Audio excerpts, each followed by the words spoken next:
to our viewers in Typhoon Watch. Welcome to the latest update. Ngayon, November 25, 2016. At kasama na hatid natin ang ating weather outlook ngayong weekend. So, this is the West Pacific latest satellite image. Makikita natin ay nagka-cross na yung bagyo dyan sa may Busuanga. Posibleng maranasan nyo din yung malakas na hangin dahil aabot po malapit sa gitna yung 65 kilometers dahil malapit kayo sa sentro ng bagyo. At alamin natin ang latest ng pag-asa dito. Ngayon, tinaas na Severe Weather Bulletin number 18 para sa bagyong Marce. Inissued ngayong 8 p.m. At ngayon, ang Tropical Storm Marce ay naglandfall na over Calamanian Group of Islands. Posibleng makaranas ng moderate to heavy rains within the 300 km diameter of the tropical storm. So, there are areas still are under signal number 2. Nakataas pa rin dyan sa Calamanian Group of Islands. Posibleng makaranas dyan ng stormy weather at posibleng magkaroon ng storm surge lalo-lalo na dyan sa may coastal areas. Number 1, nakataas pa rin ang signal number 1 sa Occidental Mindoro, Northern Palawan, including Cuyo Islands. Posibleng maganda na po dyan sa moderate to heavy rains and gusty winds sa mga susunod na oras. Alamin natin ang latest weather outlook at weather outlook para sa bagyong Marce, ang tropical cyclone track. So makikita natin nandito na siya sa malapit sa areas ng Busuanga. Kaya posibleng makaranas kayo dyan ng mga stormy weather, malalakas na hangin at malalakas na ulan. Bukas makikita natin andyan na siya sa area, medyo malayo na sa lupa at wala na po yan epekto sa atin maliban na lamang kung yung northeast monsoon ay pinalakas niya. At pagdating ng 27, nakalabas na the Philippine Area of Responsibility, linggo po yan, at 28, mananatili na lang siyang low pressure area dahil po yan sa malakas na hangin kaya ihina po siya. Sa satellite image, nandito na siya sa Busuanga na makaranas na ng mga bulong-bulong pagkiglat o pagkulog at stormy weather. Kung hindi natin inaasahan magiging malakas pang bagyo siya.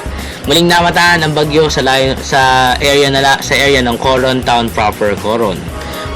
Mula pa natili niya ang lakas ng hangin umaabot pa rin sa 65 km per hour malapit sa gitna at pabugsong 100 km per hour. Medyo bumagal ang kilos niya pa northwest sa bilis namang na 17 km per hour. At tingnan natin magiging lagay ng panahon natin bukas hanggang sa linggo, ngayong weekend. Dito sa Luzon, bukas ay makakaroon na tayo ng mahihinang pag-ulan pagdating pa lamang ng umaga at halos magkakaroon na buong ulan sa buong Luzon pagdating sa hapon. Sa linggo naman, dyan sa eastern section makakaranas ng umagang panandaliang ulan pagdating sa hapon, posible ang thunderstorms natatakip sa buong sa northern at central Luzon.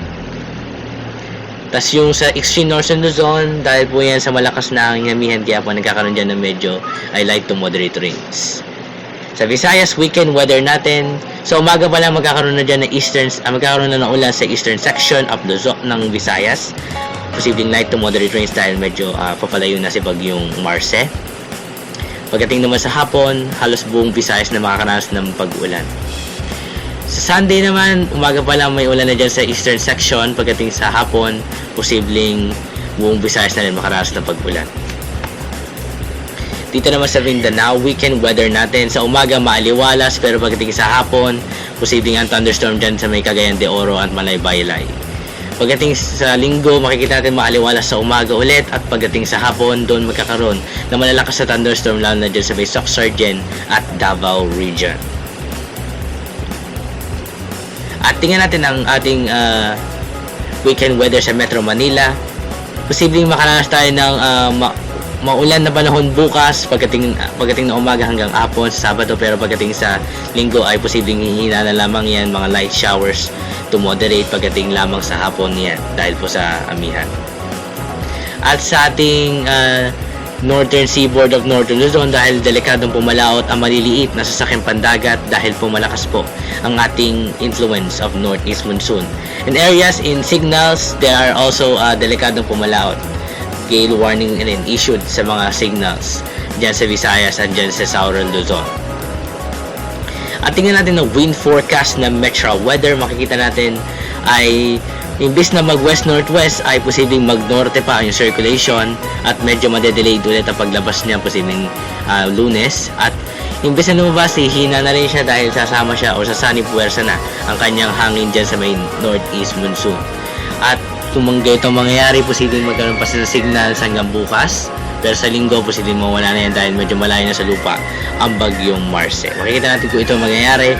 Makikita natin, hihina na rin yan pag nakasama na dito sa unti-unti paglakas ng amihan tsaka easterlies. Makikita natin lalakas pa yung easterlies pagdating ng ilang araw na, ilang araw ng November.